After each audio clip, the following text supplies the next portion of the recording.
Hello students, welcome again for revision lecture of aldehydes, ketones and carboxylic acid. Aldehydes, ketones and carboxylic acid में हम लोग reactions of aldehydes and ketones जो है वो देख रहे थे. Reactions of aldehydes and ketones में हम लोग वहाँ पे थे, क्रॉस अल्डोल कंडेंसेशन जो है वहाँ पे हम लोग थे. आज हम रिएक्शन देखने वाले हैं कैनिज़रो रिएक्शन. कैनिज़रो रिएक्शन और अल्डोल कंडेंसेशन, ये दो जो रिएक्शंस है एक्चुअल में इनकी नेसेसिटीज़ में ही आपको क्या मिलेगा, डिफरेंस मिलेगा. नेसेसिटीज़ लाइक जैसे अल्डोल कंडेंसेशन में हम ये बोलते हैं कि अल्फ़ा हाइड्रोजन जो है उसका होना बहुत ज़रूरी है. कैनिज़रो रिएक्शन में एग्जैक्टली अपोजिट है कि अल्फ़ा हाइड्रोजन जिस पर्टिकुलर अल्डिहाइड में नहीं है उस अल्डिहाइड में कैनिज़रो रिएक्शन वहाँ पे होती है. अल्डिहाइड में ये रिएक्शन पॉसिबल हो सकती है. अल्डोल का हमने देखा था last part, aldol condensation and cross aldol condensation. काफ़ी इंपॉर्टेंट पॉइंट्स मैंने आप लोगों के साथ डिस्कस किए थे. इम्पॉर्टेंट पॉइंट्स लाइक मैंने आपको ये भी कहा था कि अल्डोल और क्रॉस अल्डोल कंडेंसेशन ये जो यहाँ पे है, तो यहाँ हम ये बोल सकते हैं कि अल्डोल और क्रॉस अल्डोल कंडेंसेशन में वहाँ पे कब 4 प्रोडक्ट्स डिफरेंट मिलते हैं, या वहाँ पे हम ये बोल सकते हैं कि दोनों भी अल्डिहाइड अगर ऐसे है कि जिसमें अल्फ़ा हाइड्रोजन का प्रेजेंस होगा तो 4 प्रोडक्ट्स आपको ज़रूर मिलेंगे, 2 सेल्फ कंडेंसेशन के और 2 है क्रॉस कंडेंसेशन के. वैसे अब हमें सीखना है कैनिज़रो रिएक्शन के बारे में, हमें क्या करना है, डिस्कस करना है. कैनिज़रो रिएक्शन ये जो यहाँ पे है बच्चों, तो कैनिज़रो रिएक्शन देखो आप, कैनिज़रो रिएक्शन जो होती है उसका प्रेजेंस देखो, कॉन्सेंट्रेटेड एक्वस और अल्कोहलिक अल्कली वहाँ पे यूज़ होता है. KOH, NaOH इसका यूज़ वहाँ पे आपको दिखाई देगा. वेराज इन अल्डोल कंडेंसेशन हमने डाइल्यूट अल्कली वहाँ पे यूज़ किया था. तो यहाँ पे यही बेसिक डिफरेंस समझ में आ रहा है कि कॉन्सेंट्रेटेड एक्वस और अल्कोहलिक अल्कली का इस्तेमाल हम यहाँ पे कर रहे हैं, उनके ही प्रेजेंस में कैनिज़रो रिएक्शन वहाँ पे हो सकती है. नेक्स्ट देखो, aldehydes which do not have alpha hydrogen undergo disproportionation reaction. कौन से अल्डिहाइड्स ये रिएक्शन दे सकते हैं? जो पर्टिकुलर अल्डिहाइड ऐसे है कि जिसमें अल्फ़ा हाइड्रोजन का प्रेजेंस नहीं होना चाहिए.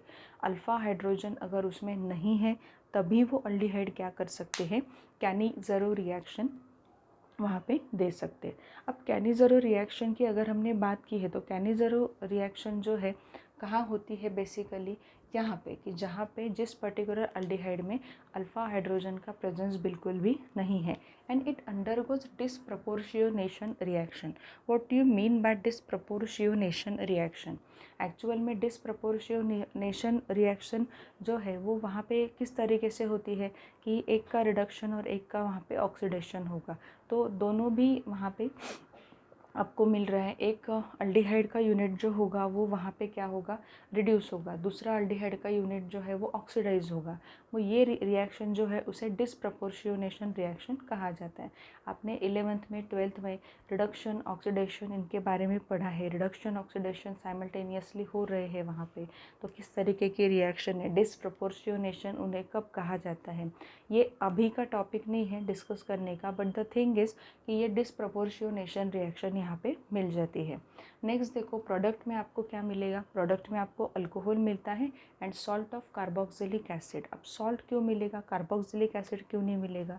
देखो, हमने सबसे पहले ऊपर क्या यूज़ किया है, अल्कली जो है वो यूज़ किया है, मतलब वहाँ पे KOH होगा तो K+ वहाँ पे आके अटैच हो जाएगा. अगर NaOH यूज़ होगा तो sodium salt of that particular acid जो है वो प्रोड्यूस होगा.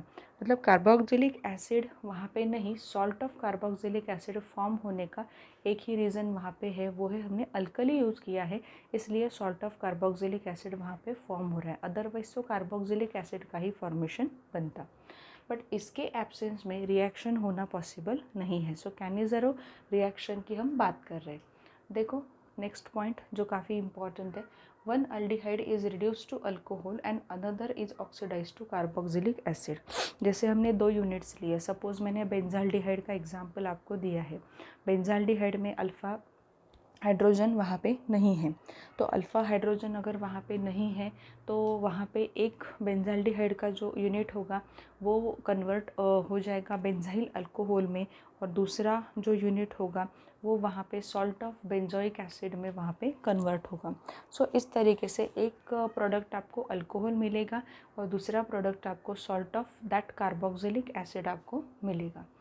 यहाँ पे एक एक्सेप्शनल केस मैंने लिखी है। इस पर्टिकुलर एक्सेप्शनल केस को थोड़ा सा मैं बॉक्स कर रही हूँ। आइसोब्यूटारल्डिहाइड, आइसोब्यूटारल्डिहाइड, यहाँ पे अल्फ़ा हाइड्रोजन का प्रेजेंस है, ठीक है। तभी भी आइसोब्यूटारल्डिहाइड एक ऐसा अल्डिहाइड है कि जो कैनिज़रो रिएक्शन वहाँ पे दे सकता है। रीज़न आपको कोई पूछेगा नहीं वहाँ पे, but at least exceptional cases you should know. Exceptional cases में आइसोब्यूटारल्डिहाइड की हम वहाँ पे क्या कर रहे हैं, कंपैरिजन कर रहे हैं बाकी के अल्डिहाइड के साथ। बाकी के अल्डिहाइड के जहाँ पे अल्फ़ा हाइड्रोजन का प्रेजेंस नहीं है वो अल्डिहाइड क्या करते हैं, कैनिज़रो रिएक्शन वहाँ पे देते ही है। But isobutyraldehyde even though it has presence of alpha hydrogen, it gives a Cannizzaro reaction.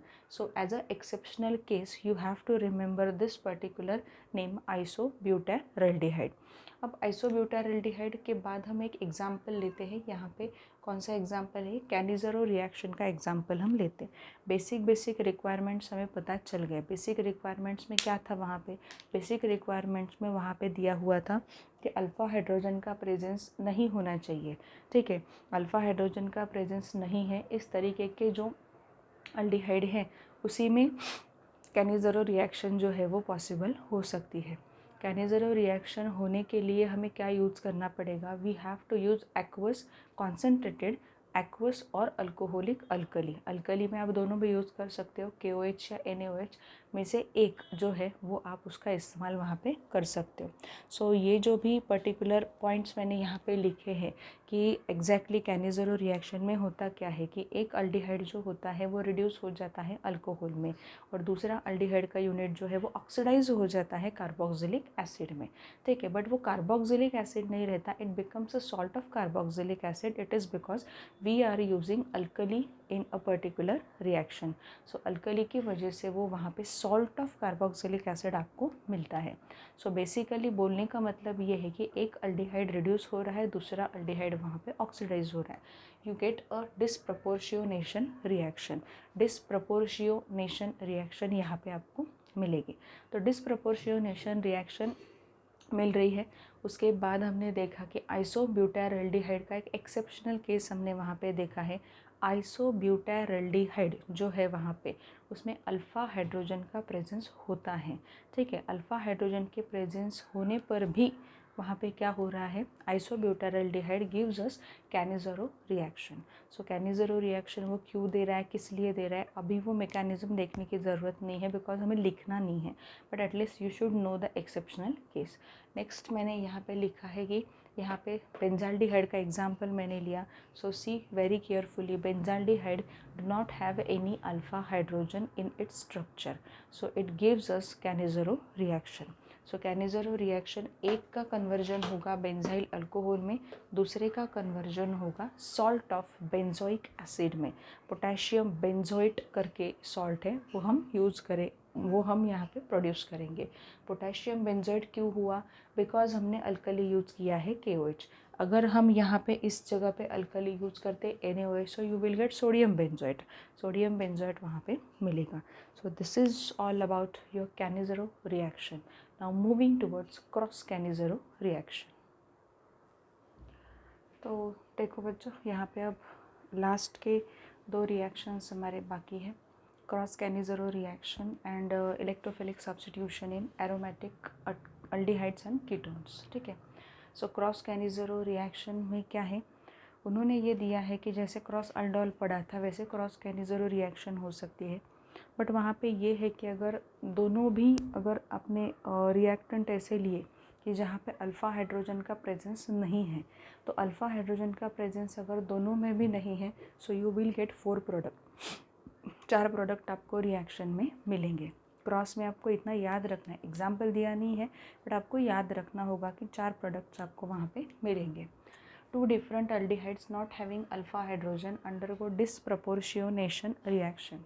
In presence of concentrated alkali and gives 4 products. 4 products आपको मिल सकते हैं अगर रिएक्टेंट में आपने ऐसे अल्डिहाइड लिए कि जिस पर्टिकुलर अल्डिहाइड में क्या है वहाँ पे मतलब दोनों में भी अल्फा हाइड्रोजन का प्रेजेंस नहीं है। If one aldehyde is formaldehyde then the product you will get is formate. But अगर एक अल्डिहाइड आपका ऐसा होगा कि जो क्या है वहाँ पे फॉर्मल्डिहाइड है, फॉर्मल्डिहाइड मतलब पता है हमें कि मिथानल की हम बात कर रहे हैं, तो फॉर्मल्डिहाइड में क्या होगा वहाँ पे, फॉर्मल्डिहाइड में बेसिकली हमेशा से सॉल्ट ऑफ फॉर्मेट ही वहाँ पे बनेगा। फॉर्मल्डिहाइड का कन्वर्जन अल्कोहल में जल्दी से नहीं होता है, इसलिए एग्जाम्पल मैंने दिया है, देखो बेंजाल्डिहाइड लिया है, यहाँ पे फॉर्मल्डिहाइड भी हमने लिया है।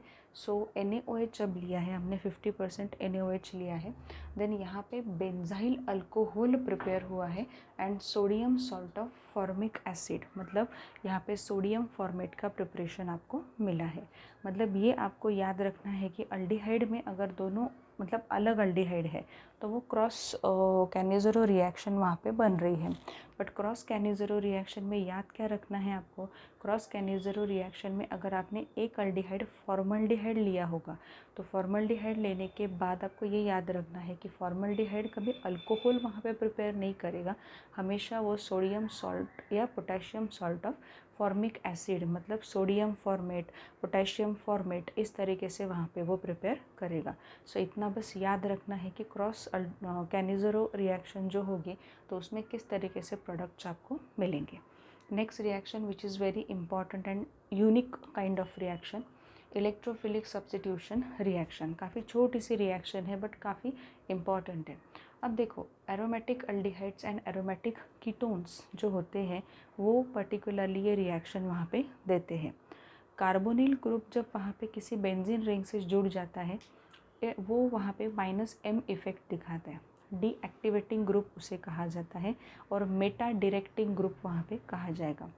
मतलब वहाँ पे अगर आप बात करो कि यहाँ एक बेंजाल्डिहाइड हमने लिया है और यहाँ पे HNO3 है, ठीक है, और कॉन्सेंट्रेटेड H2SO4, मतलब आप नाइट्रेशन कर रहे हो यहाँ पे इस पर्टिकुलर बेंजाल्डिहाइड का। तो बेंजाल्डिहाइड का जैसे ही हम नाइट्रेशन करते हैं तो नाइट्रेशन में आपको यहाँ पे क्या मिलता है, यहाँ पे ऑर्थो और मेटा पोजीशन पे मेटा नाइट्रो बेंजाल्डिहाइड करके प्रोडक्ट मिलेगा। अब हम जो प्रोडक्ट्स अभी तक देख रहे थे वो हमेशा से ortho directing para directing products थे, उस पर्टिकुलर चीज़ की वजह से कि बेंजीन रिंग से कौन सा ग्रुप वहाँ पे अटैच है। तो यही यहाँ पे इम्पॉर्टेंट होगा कि बेंजीन रिंग से ये जो CO ग्रुप यहाँ पे अटैच हुआ है डायरेक्टली, ये क्या करता है, बेंजीन रिंग जो है उसके बाकी के पोजीशंस को डीएक्टिवेट करता है और मेटा पोजीशन को एक्टिवेट करता है। अब क्यों कैसे ये हम बाद में देखेंगे, ये क्योंकि अभी के लिए डिस्कशन में ज़रूरी भी नहीं है उतना, सिर्फ ये याद रखो कि CO group is deactivating and Meta directing group. Meta directing group है मतलब वो अगर बेंजीन रिंग से डायरेक्टली अटैच्ड है तो प्रोडक्ट में आपको जो भी इलेक्ट्रोफिलिक सब्स्टिट्यूशन मिलेगा वो मेटा ग्रुप पे वहाँ पे मिलेगा। मेटा ग्रुप है यहाँ पे NO2 नाइट्रेशन कर रहे हो तो NO2 यहाँ पे अटैच होगा एंड H2 यहाँ से बाहर निकल जाएगा। सो it is very simple kind of nitration it is.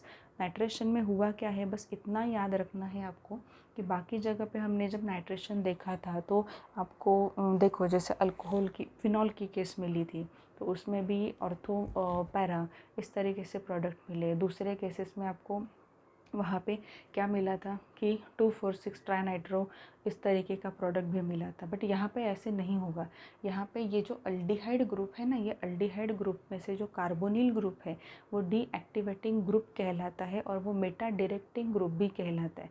नाम में ही आ रहा है मेटा डायरेक्टिंग ग्रुप है, इसका मतलब क्या है कि वो जो भी वहाँ पे अटैचमेंट दिखाएगा वो आपको कहाँ मिलेगी, मेटा पोजिशन पे मिलेगी with respect to this particular position. अब ये जो पोजीशन है आपकी ये ऑर्थो हो गई और ये मेटा हो गई, ठीक है। सो ये इस तरीके से याद रखना है कि मेटा डायरेक्टिंग ग्रुप है, इसलिए प्रोडक्ट में आपको मेटा नाइट्रो बेंजाल्डिहाइड करके प्रोडक्ट मिलेगा। ये क्वेश्चन बार बार पूछा जा सकता है बिकॉज अलग अलग टाइप्स में वो क्वेश्चन आपको दिया जा सकता है, क्योंकि क्या होता है कि जनरली कंफ्यूजिंग पार्ट वहीं पे क्रिएट हो जाता है। ये हम देखते हैं, यहाँ पे सिर्फ देखते हैं कि नाइट्रेशन हुआ है, चलो नाइट्रेशन हुआ है तो हम क्या कर लेते हैं, अब NO2 ग्रुप ऑर्थो या पैरा पोजिशन पे चिपका देते हैं। बट ऐसा नहीं है, यहाँ पे CO जो है ये डायरेक्टली अटैच हो गया है आपके पर्टिकुलर बेंजीन रिंग से। वो कौन सी प्रॉपर्टी दिखाता है वो इम्पॉर्टेंट है, वो मेटा डायरेक्टिंग प्रोडक्ट ही आपको देगा, वो ऑर्थो और पैरा डायरेक्टिंग प्रोडक्ट आपको नहीं देगा। So in this way this is all about students reactions of aldehydes and ketones. Here we have finished the part of aldehydes and ketones. Now we will be moving towards carboxylic acid. Carboxylic acid में भी सबसे पहले मैं यही बताना चाहूँगी आपको कि कार्बोक्सिलिक एसिड जो होते हैं उनका नॉमेनक्लेचर आपको करना है। नॉमेनक्लेचर जो भी है वो नॉमेनक्लेचर के लेक्चर्स जो भी मेरे हुए हैं उसमें मैंने वहाँ पे दिया हुआ है। तो नॉमेनक्लेचर का पार्ट वहाँ पे आपको ही करना है। अगर कुछ डाउट वहाँ पे आता है या कुछ प्रॉब्लम आपको क्रिएट हो रही है नॉमेनक्लेचर में, let me know on WhatsApp group, I will answer that, ठीक है। सो बेसिकली नॉमेनक्लेचर आपको करना है। कार्बोक्सिलिक एसिड जो है वो कार्बोक्सिलिक एसिड का पार्ट कंपैरेटिवली मैं बोल रही हूँ काफ़ी छोटा पार्ट है। वैसे अगर देखा तो if you compare it with aldehyde and ketone, because हम अल्डिहाइड और कीटोन जो है उसके दोनों के रिएक्शंस, दोनों के प्रिपरेशन मेथड, दोनों के फिजिकल प्रॉपर्टीज़ पे हम क्या कर रहे थे, अभी तक फोकस कर रहे थे। Now we need to focus only on carboxylic acid, ठीक है। सो हम लोग फिर से स्टार्टिंग करेंगे, कार्बोक्सिलिक एसिड का हम यहाँ पे स्टार्ट करने जा रहे हैं। कार्बोक्सिलिक एसिड जो है वो हम स्टार्ट करेंगे। कार्बोक्सिलिक एसिड बेसिकली ये चीज़ है कि हम क्यों पढ़ रहे हैं। मैनी ऑफ द कंपाउंड्स जो है लाइक जैसे हम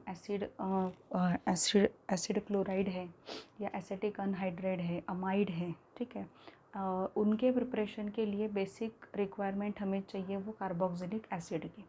कार्बोक्सिलिक एसिड का होना वहाँ पे बहुत ज़रूरी होता है। कार्बोक्सिलिक एसिड जो वहाँ पे होते हैं वो एक्चुअल में कम एसिडिक होते हैं देन आवर मिनरल एसिड्स। मतलब अगर HCl, H2SO4, HNO3 इनकी कंपैरिजन आप कोई भी कार्बोक्सिलिक एसिड से करते हो तो कार्बोक्सिलिक एसिड एसिडिक नेचर दिखा रहा है, बट मिनरल एसिड से काफ़ी ही कम एसिडिक नेचर वो वहाँ पे दिखाता है। दैट इज़ द पॉइंट, ठीक है। अब अगर आगे हम कंसिडर करें वहाँ पे कि कार्बोक्सिलिक एसिड जो होता है वो वहाँ पे हम क्यों अलग पढ़ रहे हैं। कार्बोनिल कंपाउंड ही तो है, मतलब कार्बोनिल ग्रुप का प्रेजेंस ही तो वहाँ पे है, बिल्कुल सही है। बट अल्डिहाइड और कीटोन में अगर आपने देखा तो CO मतलब कार्बोनिल कंपाउंड का प्रेजेंस वहाँ पे था। यहाँ पे CO के साथ OH भी वहाँ पे प्रेजेंट है, मतलब वो वहाँ पे क्या हो गया, कार्बोक्सिल ग्रुप वहाँ पे वो बन गया। मतलब कार्बोक्सिल ग्रुप अगर आप रिप्रेजेंट कर रहे हो तो इट इज़ मर्ज है दो ग्रुप्स यहाँ पे। एक ग्रुप यहाँ पे बनता है CO वाला ग्रुप है जो आपने देखा था, और एक ग्रुप यहाँ पे आ रहा है OH वाला। सो इसलिए कार्बोक्सिलिक एसिड्स जो होते हैं उनको अलग से पढ़ना हमारे लिए काफ़ी इम्पॉर्टेंट होगा। कार्बोक्सिलिक एसिड को आप अल्डिहाइड कीटोन के साथ नहीं पढ़ सकते। इट इज़ बिकॉज ये जो पर्टिकुलर OH यहाँ पे प्रेजेंट है ना, इस OH की वजह से बहुत सी प्रॉपर्टीज़ जो है वो डिफ़र हुई है अल्डिहाइड कीटोन से एक ये कार्बोक्सिलिक एसिड्स के। सो कार्बोक्सिलिक एसिड्स का जो भी हम पढ़ रहे हैं वो इसी फॉर्मेट से पढ़ेंगे। कार्बोक्सिलिक ग्रुप वहाँ पे होता है, वहाँ पे कार्बोनिल प्लस हाइड्रोक्सिल ग्रुप मतलब कार्बोक्सिलिक ग्रुप वहाँ पे प्रेजेंट होता है। तो यहाँ पे हम देखने जा रहे हैं आप कार्बोक्सिलिक एसिड के बारे में। बट एक रिक्वेस्ट है आप लोगों से, पेज नंबर 466 पे कुछ कार्बोक्सिलिक एसिड के स्ट्रक्चर दिए हैं। कार्बोक्सिल ग्रुप कितने हैं उसके बेसिस पे मोनो, डाई, ट्राई इस तरीके के कार्बोक्सिलिक एसिड वहाँ पे बनते हैं। तो वो जो कार्बोक्सिलिक एसिड है उसमें ऑक्सैलिक एसिड का स्ट्रक्चर इम्पॉर्टेंट है, साइट्रिक एसिड जो है उसका स्ट्रक्चर इम्पॉर्टेंट है, देन बेंजोइक एसिड तो you know very well that कि बेंजोइक एसिड का स्ट्रक्चर कैसे होता है, एसिटिक एसिड का भी हमें पता है। तो ये जो स्ट्रक्चर वहाँ पे दिए हैं वहाँ पे कि acetic acid, oxalic acid, citric acid, benzoic acid, उनके स्ट्रक्चर आपको एक बार देखने हैं और वो याद करने हैं, क्योंकि वो जो स्ट्रक्चर है वो स्ट्रक्चर पूछे जा सकते हैं। बेसिकली ये इम्पॉर्टेंट है, इतना आप स्ट्रक्चर आपके टेक्स्ट बुक से क्या कर सकते हो, देख सकते हो। Next moving toward next point which is very very important point, functional isomer. हमें पता है फंक्शनल आइसोमर के बारे में काफ़ी जानकारी हमने ली है। फंक्शनल आइसोमर क्या होते हैं वो मैं अभी आपको नहीं बताऊंगी, बट जस्ट आपको रिमेंबर, ये आपको समझना है मॉलिक्यूलर फार्मूला वहाँ पे क्या होगा, सेम होगा। स्ट्रक्चर्स डिफरेंट रहेंगे ऑब्वियसली, मॉलिक्यूलर फार्मूला क्या होगा, वहाँ पे सेम होगा। It is a part of structural isomerism. तो अगर स्ट्रक्चरल आइसोमेरिज्म है तो स्ट्रक्चर वहाँ पे क्या होगा, वहाँ पे डिफरेंट होगा। Moving towards next point, aliphatic monocarboxylic acid. Monocarboxylic मतलब कितने COOH, ये जो ग्रुप है वो कितने ग्रुप प्रेजेंट है, ओनली वन ग्रुप स्ट्रक्चर में प्रेजेंट है।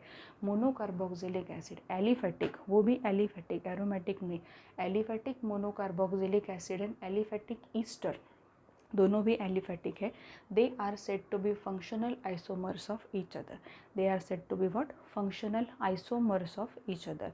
Now you can see that कि as they possess same general formula CnH2nO2, उनका जनरल फार्मूला क्या है, वहाँ पे सेम है, CnH2nO2। We know very well that functional isomer मतलब वहाँ पे सिर्फ स्ट्रक्चर डिफरेंट है, मॉलिक्यूलर फार्मूला सेम है, ऐसा नहीं है, जनरल फार्मूला भी उनका क्या बनता है, वहाँ पे सेम बनता है। सो यहाँ पे they are having same general formula CnH2nO2, ये उनका सेम जनरल फार्मूला है। कौन कौन एक दूसरे के फंक्शनल आइसोमर है, मोनोकार्बोक्सिलिक एलिफेटिक एसिड, ठीक है, एंड एलिफेटिक ईस्टर, ये दोनों भी एक दूसरे के क्या है, वहाँ पे फंक्शनल आइसोमर है and they are having same general formula.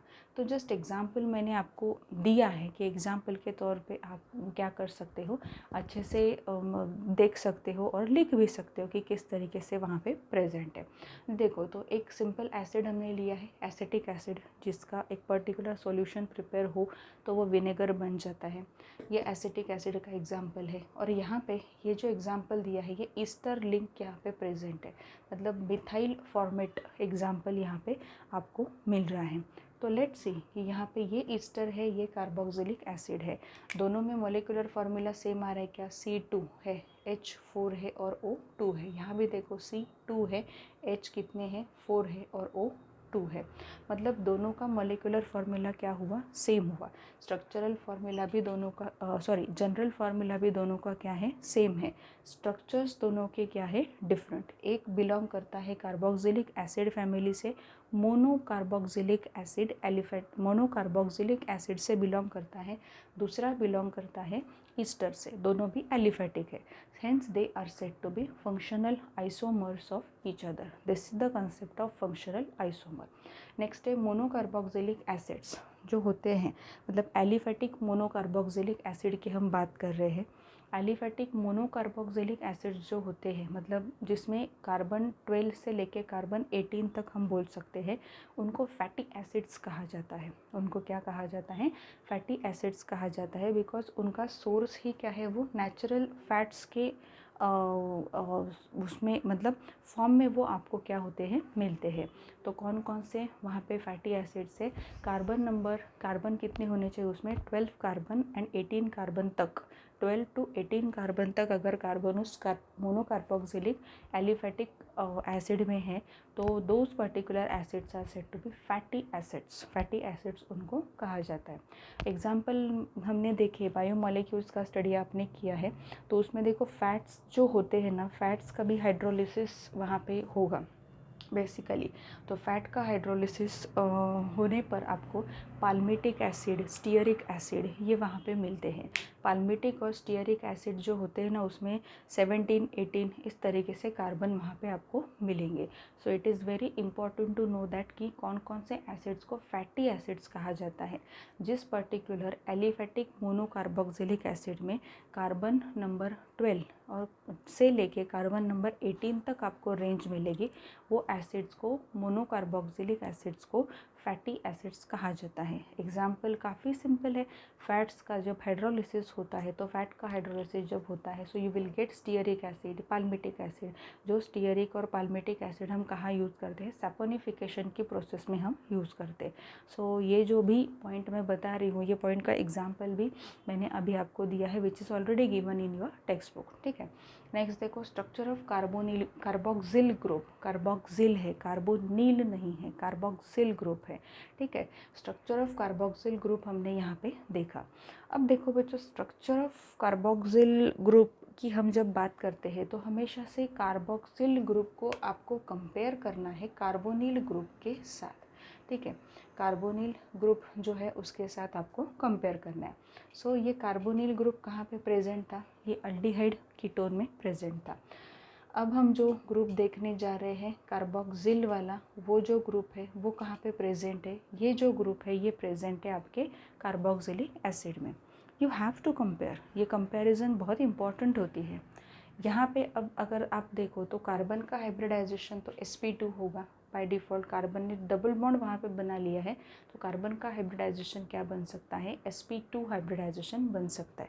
The thing is कि यहाँ पे आपको थोड़ा सा फोकस करना पड़ेगा, ये जो कार्बन है इनके इलेक्ट्रोफिलिक नेचर पे। इलेक्ट्रोफिलिक नेचर जो होता है ना कार्बोक्सिल वाले कार्बन का, कार्बोक्सिल कार्बन का जो इलेक्ट्रोफिलिक नेचर होता है वो कम होता है then carbonyl carbon present in aldehyde and ketone. अब ऐसा क्यों, आप खुद देखो यहाँ पे अगर आपने देखा तो आपको क्या मिल रहा है, यहाँ पे हमें इस तरीके से रेजोनेंस भी दिखाई देगा। ठीक है, मतलब ये कार्बन जो है ये इलेक्ट्रोफिलिसिटी कम महसूस करेगा, ये कार्बन इलेक्ट्रोफिलिसिटी ज़्यादा महसूस करेगा। बिकॉज देखो यहाँ पे ये अगर बॉन्ड टूट के इस तरीके से हो भी गया तो भी प्रॉब्लम नहीं है। क्या मिलेगा आपको यहाँ पे आपको मिलता है माइनस चार्ज। ठीक है, यहाँ पे कार्बन पे पॉजिटिव होगा, यहाँ पे O है, यहाँ पे H है।